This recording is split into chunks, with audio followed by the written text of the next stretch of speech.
NC का revision start करते सबसे आसान टॉपिक है। तो अंकित सर के नोट से सबसे पहले एग्जांपल देख लेते हैं कि अंकित सर ने जो है ऑथराइज़ किए हैं शिवम को सेल करने के लिए गुड्स, है ना। तो अंकित सर क्या हो गए, प्रिंसिपल हो गए, और शिवम क्या हो गया, एजेंट हो गया। हाँ, और ऑथराइज़ किए हैं 50,000 का सेल करने को एक कस्टमर को, ठीक है। तो फिर ये क्या बोलते हैं, हाँ उसने सेल किया है on behalf of Ankit sir Akash को 40,000 का।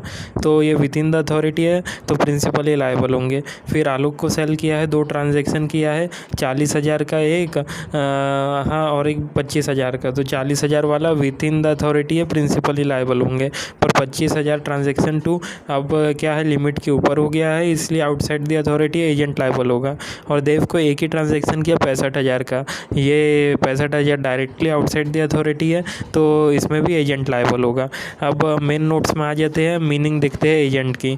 तो जैसे कि अपन ने देखे, 1 पर्सन इज़ एम्प्लॉयड जो कि एजेंट है ना, जो कि अपने एग्जांपल में शिवम है ना, बाय अनदर पर्सन जो कि एओ सर है, प्रिंसिपल।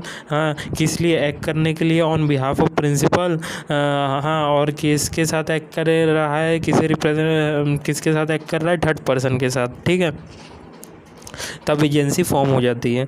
अब बात करते हैं पार्टीज़ की। एक तो प्रिंसिपल है, मतलब पर्सन जिसे रिप्रेजेंट कर रहे हैं, who is represented by the agent, है ना, 3rd पर्सन को। और वो एक्ट की बात करें तो for whom the act is done by agent. और वही एजेंट में भी एजेंट क्या है, पर्सन हु इज़ एम्प्लॉयड, है ना।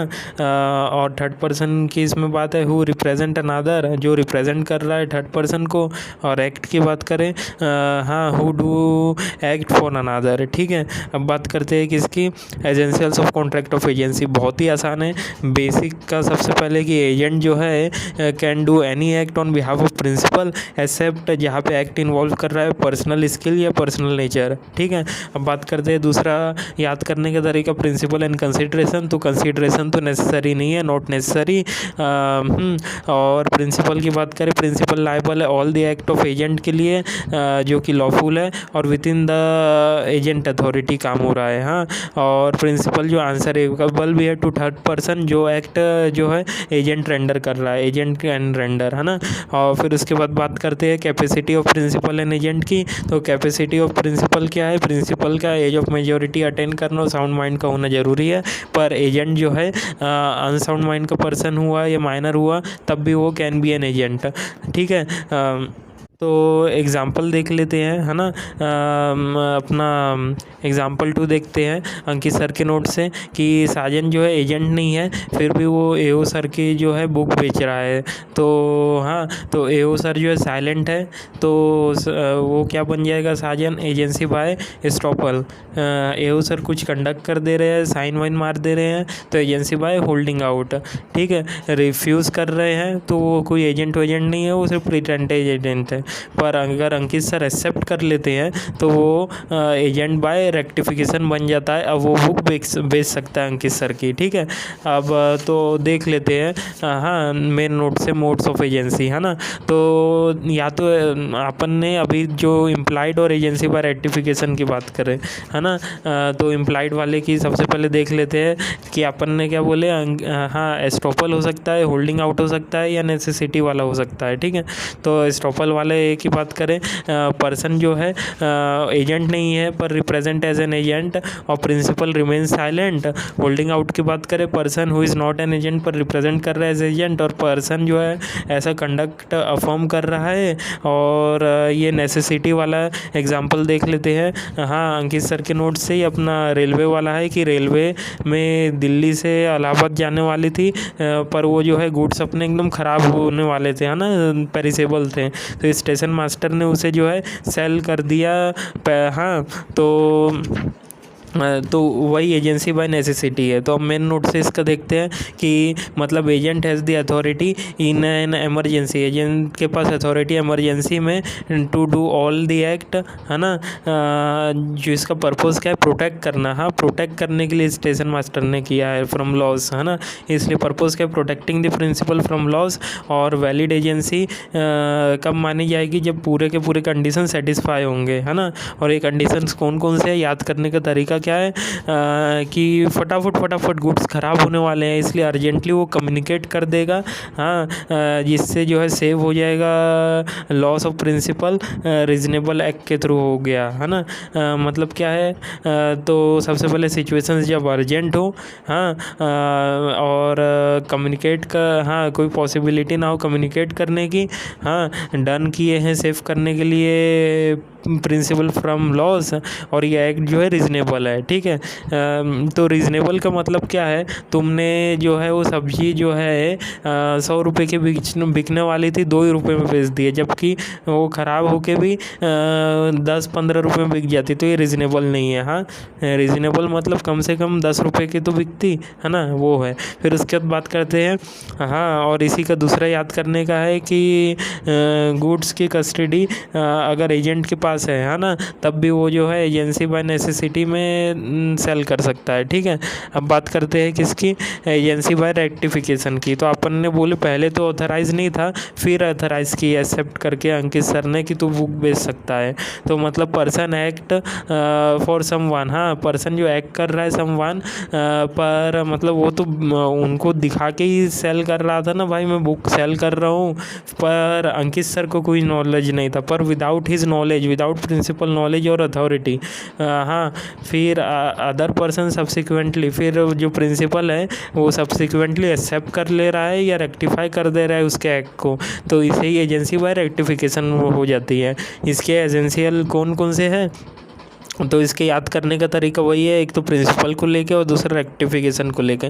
प्रिंसिपल को लेके, प्रिंसिपल का एग्जिस्टेंस में होना ज़रूरी है, और जो भी एक्ट है उसके विद इन हिज अथॉरिटी होना ज़रूरी है, कॉन्ट्रेक्चुअल कैपेसिटी के अंदर होना ज़रूरी है ना, और कॉन्ट्रेक्चुअल कैपेसिटी दोनों समय, बोथ टाइम, हाँ, चाहे वो एंटर इनटू द कॉन्ट्रैक्ट या रेक्टिफिकेशन के वक्त हो, ठीक है।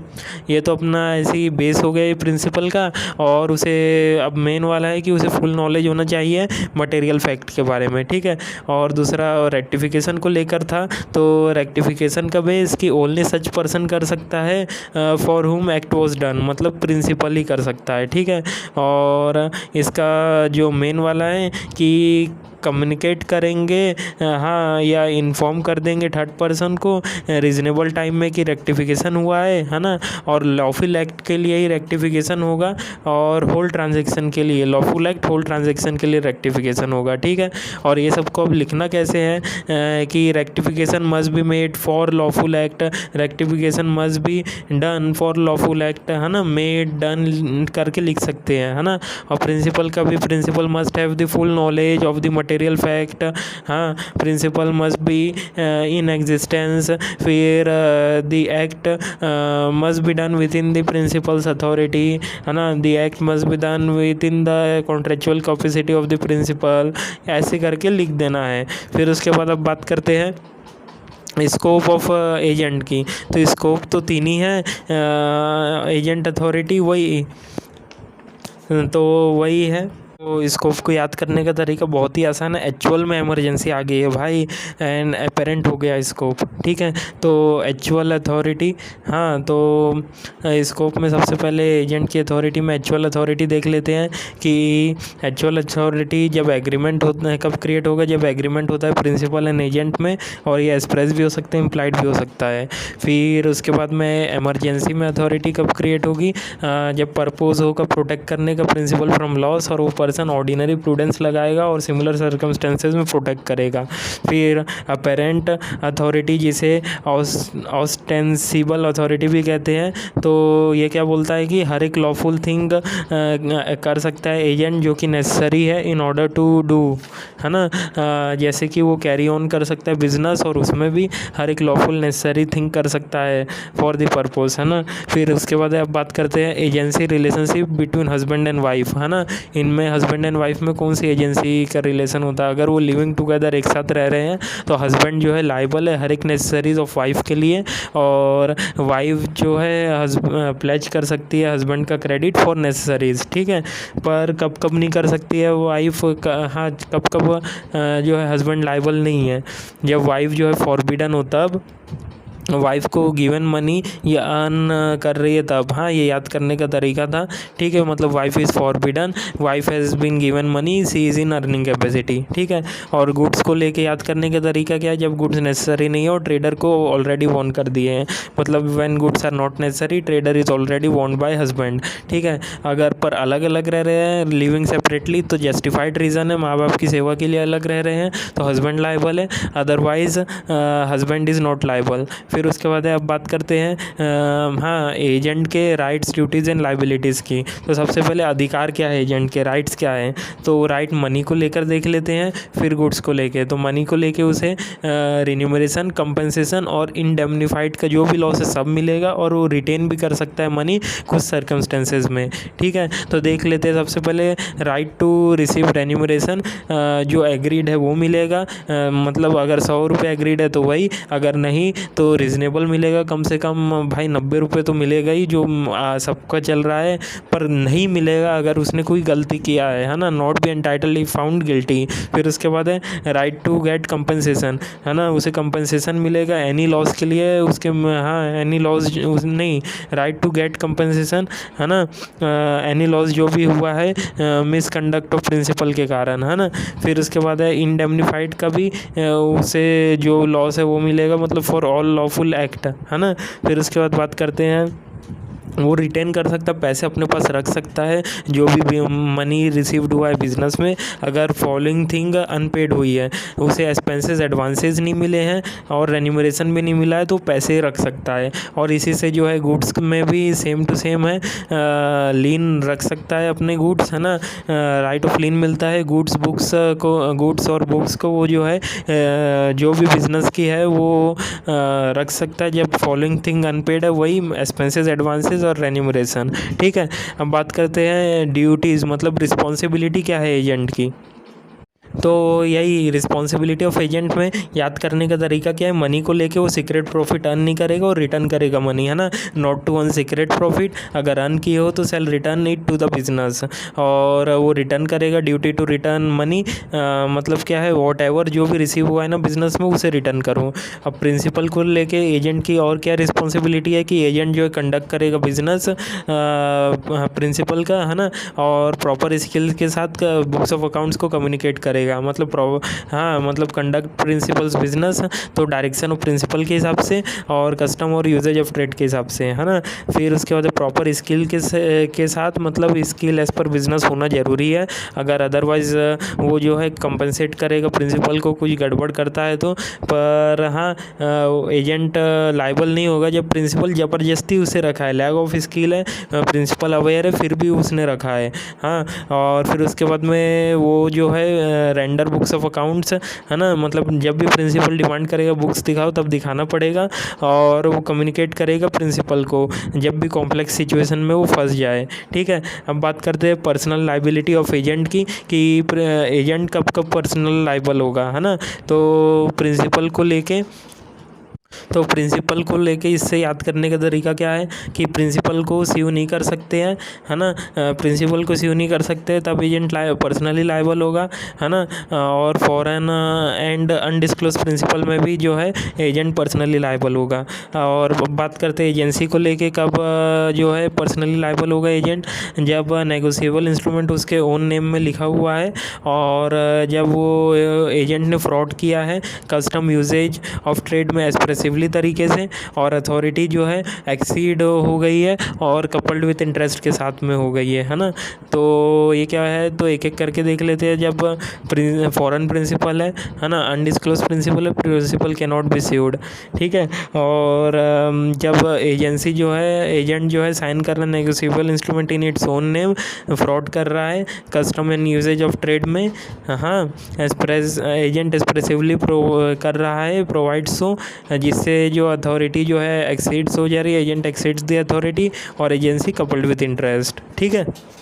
अब अनडिस्क्लोज्ड प्रिंसिपल का एग्जांपल देख लेते हैं अंकित सर के नोट से, बहुत ही आसान है कि आनंद है वो एजेंट है और एओ सर जो है प्रिंसिपल है। हाँ, पर आनंद जो है वो क्या कर रहा है, एक टीचर है, वो क्या उनसे ऐसे डील कर रहा है, ठीक है, कि भाई तुम्हारा हॉल खाली है क्या, सेल कर रहे हो क्या। हाँ, तो ये ऑफ़र जो है आनंद दे रहा है। हाँ, तो और उसने बताया नहीं है एओ सर के बारे में, तो एओ सर क्या हो गए, अनडिस्क्लोज प्रिंसिपल हो गए, ठीक है। तो आनंद जो है इन जो भी चीज़ है वो उसके लिए लायबल होगा, ठीक है।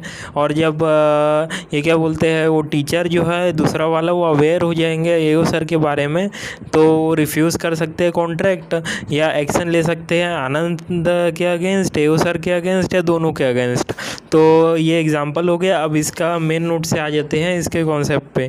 तो जब एजेंट जो है उसे अथॉरिटी दी जाती है कि वो कॉन्ट्रैक्ट कर सकता है खुद के नेम पे, और वो कंसील करता है not only the name of principal but also कि फैक्ट कि देयर इज़ अ प्रिंसिपल, तो उस प्रिंसिपल को ना अनडिस्क्लोज प्रिंसिपल बोलते हैं। और कॉन्सिक्वेंसेस क्या होंगे इस काम के, कि एजेंट तो पर्सनली लायबल हो गई थर्ड पार्टी को, और जब थर्ड पार्टी को पता चलेगा एग्जिस्टेंस ऑफ प्रिंसिपल का before obtain judgment, before judgment के पहले, तो स्यू कर सकता है प्रिंसिपल को, एजेंट को या दोनों को, ठीक है। और सेम बात है प्रिंसिपल के एंगल से भी लिखी है कि वही थर्ड पार्टी रिफ्यूज़ कर देगा टू फुलफिल द कॉन्ट्रैक्ट। हाँ, जब उसे ट्रू पोजीशन पता चल जाएगी, हाँ, वो एंटर नहीं करेगा कॉन्ट्रैक्ट में। ये सेम बातें लिखी है, सिर्फ आगे लिख दिया है प्रिंसिपल जब डिस्क्लोज कर दिया है खुद को before the contract is completed.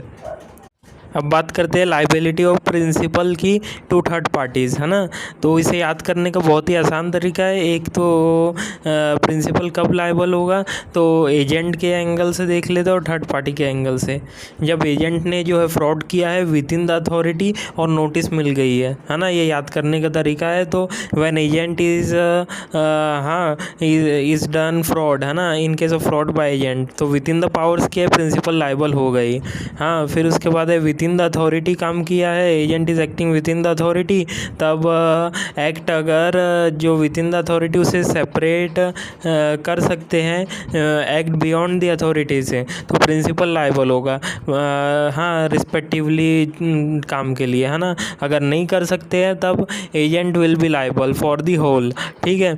और नोटिस दे दिए समझ लो एजेंट को, है ना, बाउंड बाय नोटिस गिवन। तो टू एजेंट अगर नोटिस दे दिया है थर्ड पार्टी ने, तो सेपरेट नोटिस देने की ज़रूरत नहीं है, नॉट रिक्वायर्ड फॉर प्रिंसिपल, ठीक है। अब थर्ड पार्टी के एंगल से कि थर्ड पार्टी दोनों को स्यू कब करेंगे, यहाँ दो ही केस में, जब एजेंट लायबल होगा अनडिस्क्लोज प्रिंसिपल, ये याद करने का तरीका हो गया। मतलब where agent is liable, third party जो है ऑप्शन है स्यू करने का बोथ एजेंट और प्रिंसिपल दोनों को। और अनडिस्क्लोज प्रिंसिपल में भी अपन ने पहले भी पढ़े कि थर्ड पार्टी जो है स्यू कर सकता है प्रिंसिपल और एजेंट या दोनों को, ठीक है। अब बात करते हैं टर्मिनेशन ऑफ कॉन्ट्रैक्ट की, है ना। ये आसान टॉपिक है, इससे पहले ही निपटा लेते हैं। तो ये क्या होता है, कब कब टर्मिनेट होगा, ख़त्म हो, मतलब ख़त्म कर देंगे एजेंसी का कॉन्ट्रैक्ट, जब टाइम ख़त्म हो गया है या पर्पस फुलफ़िल हो गया है, तब ये जनरल बातें थी याद करने की, है ना। टाइम पीरियड एक्सपायर हो गया है, पर्पस फुलफ़िल हो गया है, तो इसे देख लेते हैं कि on expiry of fix period of time, तब जो है टर्मिनेट हो जाएगा कॉन्ट्रैक्ट ऑफ एजेंसी। और या फिर जो है परफॉर्मेंस या fulfilment of the specific purpose, है ना, मतलब वो कंप्लीट हो गया है वो पर्पस जिसलिए एजेंसी बनी थी। तो agent is appointed to do a particular act, और एक्ट डन हो गया है, परफॉर्म हो गया है, या फिर वो इम्पॉसिबल हो गया है ना, कर ही नहीं सकते, तब एजेंसी कंप्लीट हो जाएगी। और दूसरा बहुत ही आसान लॉजिक है इस पर कि डेथ हो गई है भाई प्रिंसिपल या एजेंट की, या डिस्ट्रक्शन हो गया सब्जेक्ट मैटर, ये दोनों में भी एजेंसी टर्मिनेट हो जाएगी। तो एक बार देख लेते हैं यहाँ, डेथ ऑफ प्रिंसिपल और एजेंट, इसे इंसैनिटी भी बोलते हैं, तब ये एजेंसी टर्मिनेट हो जाएगी, ठीक है। डिस्ट्रक्शन ऑफ सब्जेक्ट मैटर, चाहे वो कम्प्लीटली डिस्ट्रॉय हुआ हो या हाँ, या फिर ऑब्जेक्ट अनलॉफुल हो गया हो, ये दोनों में ही अपना टर्मिनेट हो जाएगी एजेंसी। अब बात करते हैं कुछ जनरल बातों की। जब प्रिंसिपल भाई इंसॉल्वेंट हो गया है ना, तब तो एजेंसी टर्मिनेट हो ही जाएगी ना। हाँ, तो insolvency of principal agency will terminate. याद रखना, एजेंट इंसॉल्वेंट हो या कुछ भी हो, उससे कोई फ़र्क नहीं पड़ता, ठीक है। हम बात करते हैं, अगर प्रिंसिपल ने रिवोक कर दिया, मतलब खुद ही बोल दिया, ख़त्म कर दिया है एजेंसी, है ना, बाय रिवोकेशन बाय प्रिंसिपल, तो उसे रिटर्न नोटिस देना पड़ेगा एजेंट को भी as well as third party को भी। और in case of premature termination पहले ही कर दिया है विदाउट वैलिड रीज़न, तो उसे एजेंट को कंपनसेट करना पड़ेगा, है ना। Compensation must be paid by the principal to the agent, है ना। और वैसे ही अगर एजेंट ने ख़त्म किया है तो उसे रिनाउंसिएशन बोलते हैं। इसे भी जो है रिनाउंस करने से पहले रिटर्न नोटिस देना पड़ेगा, है ना, प्रिंसिपल को। और अगर उसने प्री मैच्योर टर्मिनेशन किया है बिना वैलिड रीज़न के, अब उसे प्रिंसिपल को कंपनसेट करना पड़ेगा, ठीक है। बहुत ही आसान टॉपिक जो है देख लेते हैं कि सब अंकित सर के नोट से देख रहे हैं, है ना। एग्जांपल नंबर 4 का सब्स्टिट्यूटेड एजेंट, है ना। तो एओ सर ने अमित को हाँ, अमित भैया को जो है अपॉइंट किए हैं एज एन एजेंट, और अमित भैया जो है गाँव जा रहे हैं, है ना। तो ये क्या बोलते हैं, उनने सब्स्टिट्यूट कर दिया अभी के लिए शिवांगी से। तो अमित भैया को एओ सर ने अपॉइंट किए थे एक्सप्रेसिवली एम्प्लॉय, हाँ, अमित भैया ने जो है सब्स्टिट्यूट कर दिए हैं शिवांगी को। तो ये ऑथराइज कौन कर रहे, एओ सर भी कर रहे हैं एक्सप्रेसिवली या इम्प्लाइड, हाँ, कि वो अपॉइंट हो जाए, शिवांगी अपॉइंट हो जाए इन प्लेस ऑफ अमित भैया, ठीक है। और बिफोर अपॉइंटमेंट ये अमित भैया को इंश्योर करना पड़ेगा ऑनेस्टी या integrity of Shivangi, otherwise Amit भैया लायबल होंगे जो भी लॉस होगा उसके लिए, ठीक है। अब बात करते हैं एग्जांपल नंबर 5, हाँ, सब एजेंट की। तो प्रिंसिपल एजेंट को अपॉइंट करता है और सब एजेंट जो है, मतलब प्रिंसिपल एजेंट को अपॉइंट करता है और सब एजेंट जो है अपॉइंट नहीं हो सकता है उसके बाद। डेलीगेटर्स पावर नॉन प्रोटेस्ट डेलीगेंट, फिर भी अगर कर रहे हैं तो वो जो है कब कब वैलिड होगा इसमें पढ़ते हैं। अब मेन नोट्स में आ जाते हैं ना। तो सब एजेंट क्या होता है, वही पर्सन एम्प्लॉयड बाय या एक्टिंग किसके कंट्रोल पे, ओरिजिनल एजेंट के कंट्रोल पे, है ना। ये तो वैसे अपॉइंट नहीं कर सकते हैं, पर ये कब कब अपॉइंट कर सकते, वैलिड कब होगा, जब याद करने का तरीका है प्रिंसिपल परमिट कर रहा है तब, या ऑब्जेक्ट नहीं कर रहा है तब। मतलब when principal permits it, principal does not objects it, है ना। और दूसरा याद करने का तरीका है इसमें, नेचर ऑफ वर्क किस पे डिपेंड करता है, हाँ, ये सब एजेंट का नेचर ऑफ वर्क किस पे डिपेंड करता है, कस्टम यूजेज या इमरजेंसी वाले सिचुएशन पे, है ना। मतलब when nature of work requires so custom usages of trade, या इन इमरजेंसी अपन सब एजेंट को अपॉइंट कर सकते हैं। और ये इफेक्ट इसका वैलिड कब रहेगा, अरे जब वैलिड अपॉइंटेड कब रहेगा, जब प्रिंसिपल ने, हाँ, वैलिड अपॉइंट है, प्रिंसिपल ने खुद ही बोल दिया या ये सब रीज़न के कारण है, तो प्रिंसिपल लायबल होगा for act of the sub agent. अगर वैलिड अपॉइंटेड नहीं है तो प्रिंसिपल लायबल नहीं होगा, एजेंट लायबल होगा for act of the sub agent, ठीक है। अब बात करते हैं एग्जाम्पल नंबर 6 अंकित सर के नोट से, एजेंसी कपल्ड विथ इंटरेस्ट। बहुत ही आसान है।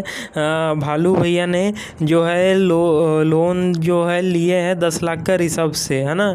और ऋषभ क्या है, प्रॉपर्टी डीलर है। तो भालू भैया ने उसे ऑथराइज कर दिए हैं to sell his land also, जो कि 2000 की थी। तो ये क्या है, मतलब दो बातें हो गई। वो तो कमीशन तो लेगा ही लेगा, हाँ। पहले तुम एक काम करो, ये लोन जो है, पहले ये मेरी प्रॉपर्टी बिकवा दो 2 करोड़ की, और फिर लोन रिकवर कर लेना। मतलब उसे दो चीज़ मिलेगा, कमीशन तो मिलेगा ही क्योंकि वो प्रॉपर्टी डीलर है, 1% ऑर्डिनरी इंटरेस्ट, हाँ, और वो रिकवरी करेगा लोन या स्पेशल इंटरेस्ट। इसी एजेंसी को क्या बोलते हैं, एजेंसी कपल्ड विथ इंटरेस्ट। अब मेन नोट्स में आ जाते हैं इसकी मीनिंग। तो इसे याद करने का तरीका है बेसिक, सबसे पहले मीनिंग और इंटरेस्ट के बारे में देख लो, है ना। कि एजेंसी कपल्ड विथ इंटरेस्ट कुछ नहीं, ऐसी एजेंसी है जो कि क्रिएट होती है सिक्योर करने के लिए some benefit to the agent, जो कि अपन ने देखे, है ना, ऑर्डिनरी इंटरेस्ट और वो कमीशन वाला, और special interest recovery of loan वाला, हाँ। पर ये जो over and above his remuneration as an agent, जो कि स्पेशल इंटरेस्ट था ना, रिकवरी ऑफ लोन, इसे एजेंसी कपल्ड विथ इंटरेस्ट बोलते हैं। मतलब agency is created securing benefit to the agent, जो कि ओवर एंड अबाव उसके रेन्यूमरेशन एज एन एजेंट है, उसे एजेंसी कपल्ड विथ इंटरेस्ट बोलते हैं। और ये इंटरेस्ट जो है एग्जिस्ट करना चाहिए कब, कब, एकदम तुरंत ही at the time of creation of agency, है ना। ये इंटरेस्ट जो है आफ्टर क्रिएशन ऑफ एजेंसी अगर कर रहे हैं, मतलब बाद में दे रहे हैं, उसे एजेंसी कपल्ड विथ इंटरेस्ट नहीं बोलेंगे, ठीक है। और अब दूसरा याद करने का तरीका, ये जो एजेंसी जो इर्रिवोकेबल है और इसे टर्मिनेट भी नहीं कर सकते हैं, है ना। कब, पहले प्रेजुडिस टू द इंटरेस्ट या डेथ हो गई प्रिंसिपल, तब भी ये टर्मिनेट नहीं होगा। तो वही देखते हैं। तो एजेंसी जो इर्रिवोकेबल है to the extent of such interest और कैन नॉट बी टर्मिनेटेड अगर प्रेजुडिस ऑफ सच इंटरेस्ट, मतलब इंटरेस्ट पहले ही ख़त्म हो गया, मतलब इंटरेस्ट जब तक ख़त्म ना हो तब तक, until the loan is repaid agency can not be cancelled, इसका मतलब वही है ना। और इवन ऑन डेथ और सैनिटी ऑफ द प्रिंसिपल ये एजेंसी कपल्ड विथ इंटरेस्ट ख़त्म नहीं हो सकती है। तो इसी के साथ हमारा बहुत ही आसानी से इंडियन कॉन्ट्रैक्ट एक्ट कंप्लीट होता है।